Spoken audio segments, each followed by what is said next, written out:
পশ্চিমবঙ্গে এসআইআর বা voter verification প্রক্রিয়া প্রায় শেষ পর্যায়ে। এই ভোটার ভেরিফিকেশনে বিবাহিত মহিলারা কিভাবে ফর্ম ফিল আপ করবেন, 2002 সালের ভোটার লিস্টে যাদের নাম রয়েছে তারা কিভাবে ফর্ম ফিল আপ করে জমা করবেন এবং 2002 সালের ভোটার লিস্টে যাদের নাম নেই তারা কিভাবে ফর্ম পূরণ করবেন, কিভাবে ফর্ম ফিল আপ করলে তাদের ভুল হওয়ার সম্ভাবনা থাকবে না, সমস্ত কিছু একদমই ডিটেলসে জানতে পারবেন এই ভিডিওটিতে। তো অবশ্যই ভিডিওটিতে আপনারা প্রত্যেকেই প্রথম থেকে শেষ পর্যন্ত মনোযোগ সহকারে সঙ্গে থাকবেন। পশ্চিমবঙ্গে ভোটার তালিকা যাচাইকরণ এবং তথ্যের সঠিকতা বজায় রাখার জন্য এসআইআর ফর্মটি পূরণ করা অত্যন্ত গুরুত্বপূর্ণ প্রক্রিয়া। বিশেষ করে বিবাহিত মহিলাদের ক্ষেত্রে এই ফর্ম পূরণের সময় বেশ কিছু বিভ্রান্তি তৈরি হয়ে থাকে, কারণ বিয়ের পর তাদের ঠিকানা এবং পদবি অনেক ক্ষেত্রেই কিন্তু পরিবর্তিত হয়ে যায়।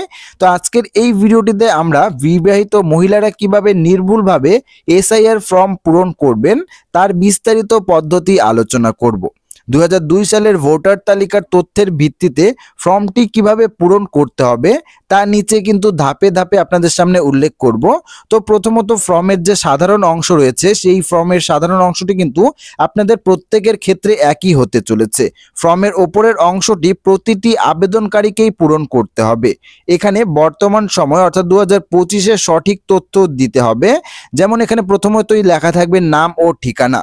আপনার বর্তমান ভোটার কার্ডের যে নাম, এপিকে নাম্বার এবং ঠিকানা রয়েছে সেই ঠিক ঠিকানাই কিন্তু আপনাদের লিখতে হবে। দ্বিতীয়ত ছবি, ফর্মের নির্দিষ্ট স্থানে বর্তমান ভোটার কার্ডের ছবি এবং একটি সাম্প্রতিক পাসপোর্ট সাইজের ছবি কিন্তু আপনাদের লাগাতে হবে।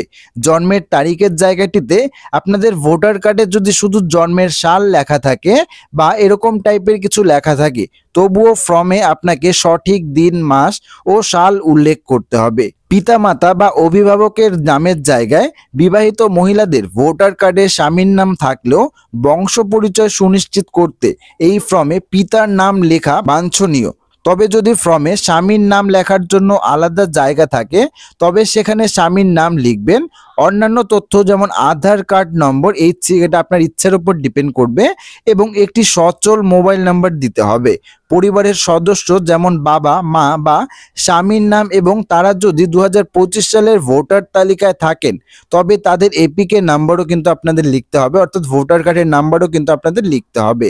কেউ মৃত হলে, যদি আপনার বাড়ির কেউ মৃত হয়ে থাকে তার গার্জিয়ানের নাম বসাতে হয়, সেক্ষেত্রে কিন্তু শুধুমাত্র গার্জিয়ানের নাম দেবেন, এপিকে নাম্বারের প্রয়োজন নেই। এবারে আপনাদেরকে জানিয়ে দেব যাদের নাম 2002 সালের ভোটার লিস্টে ছিল না, অর্থাৎ যারা 2002 সালে ভোট দেননি এবং 2002 সালের ভোটার লিস্টে যাদের নাম নেই তারা কিভাবে ফর্মটি পূরণ করবেন। যাদের নাম 2002 সালের ভোটার তালিকায় ওঠেনি তাদের ফর্মের বাম দিকের কলাম বা নির্দিষ্ট অংশটি পূরণ করতে হবে। সেক্ষেত্রে বাবা, মা, দাদু বা ঠাকুমার 2002 সালের তথ্যের ভিত্তিতে আবেদন করতে হবে। প্রথমত আত্মীয় নামের জায়গায় আপনি যার তথ্যের ভিত্তিতে ফর্ম ফিল আপ করছেন, যেমন বাবা, তার নামেই কিন্তু লিখতে হবে। এপিকে নম্বর 2002 সালের ভোটার লিস্ট দেখে সেই সময়কার এপিকে নাম্বার কিন্তু হুবাহু আপনাদেরকে বসাতে হবে। সম্পর্কের জায়গাটিতে 2002 সালের লিস্টে ওই আত্মীয়র নামের পাশে সম্পর্কর ঘরে যা লেখা ছিল যেমন পিতা বা স্বামী, সেটাই কিন্তু আপনাদেরকে কপি করে হুবাহু লিখতে হবে। নতুন করে বর্তমান সম্পর্কর হিসেব করার প্রয়োজন আপনাদের নেই। ঠিকানা ও বিধানসভার জায়গাটি যে রয়েছে সেখানে 2002 সালের জেলা, বিধানসভার নাম, পার্ট নাম্বার এবং ক্রমিক সংখ্যাটি লিস্ট দেখে হুবহু লিখতে হবে। জেলার নাম পরিবর্তন হলেও পুরনো নামেই কিন্তু আপনাদের ব্যবহার করতে হবে, অর্থাৎ আপনাদের জেলার নাম যদি পরিবর্তন হয়ে থাকে বা জেলা চেঞ্জ হয়ে থাকে সেক্ষেত্রেও কিন্তু পুরনো ভোটার লিস্টে অর্থাৎ 2002 সালের ভোটার লিস্টে যেই নাম দেওয়া রয়েছে, যেই ডিস্ট্রিক্ট রয়েছে সেই ডিস্ট্রিক্টই কিন্তু আপনাদের বসাতে হবে। এবারে যাদের 2002 সালের ভোটার লিস্টে নাম ছিল তারা কিভাবে ফর্মটি পূরণ করবেন। যাদের বয়স একটু বেশি এবং 2002 সাল বা তার আগে, বিয়ের আগে বাবার বাড়িতে ভোটার লিস্টে নাম ছিল তাদের ফর্মের ডান দিকের কলম বা নিজের তথ্যের অংশটি পূরণ করতে হবে। নির্বাচকের নামের জায়গায় 2002 সালে বিয়ের আগে আপনার যে নাম ও টাইটেল ছিল, যেমন বিয়ের আগে মুখার্জি ছিল এখন দত্ত হয়েছে, সেই হিসাবে কিন্তু আপনাদের আগের যে টাইটেল ছিল বিয়ের আগে সেই টাইটেলই কিন্তু আপনাদের বসাতে হবে। এপিকে নম্বরের জায়গায় 2002 সালের এপিকে নম্বরটি বসাবেন এবং আত্মীয়র নাম সেই সময় লিস্টে অভিভাবক হিসাবে যার নাম ছিল, সাধারণত বাবা, তার নামেই কিন্তু আপনাদের লিখতে হবে। নামের বানান ভুল থাকলে লিস্ট অনুযায়ী লিখবেন। নামের বানান ভুল থাকলেও কিন্তু আপনাদের ঠিক করার প্রয়োজন নেই, যেই নাম ছিল সেই নামেই কিন্তু বসাতে হবে। ঠিকানার জায়গায় 2002 সালের ঠিকানা, জেলা ও বিধানসভার তথ্য হুবহু পুরো লিস্ট দেখে কিন্তু বসাতে হবে, অর্থাৎ পুরোনো লিস্টে যা রয়েছে তা সেম বসাতে হবে। জরুরি টিপস ও সতর্কতা, ফর্ম জমা দেওয়ার আগে নিচের বিষয়গুলো অবশ্যই খেয়াল রাখবেন। যেমন ভাষা, ফর্মটি বাংলায় পূরণ করলে পুরোটা বাংলায় এবং ইংরেজিতে পূরণ করলে পুরোটা ইংরেজি ক্যাপিটাল লেটারে পূরণ করবেন।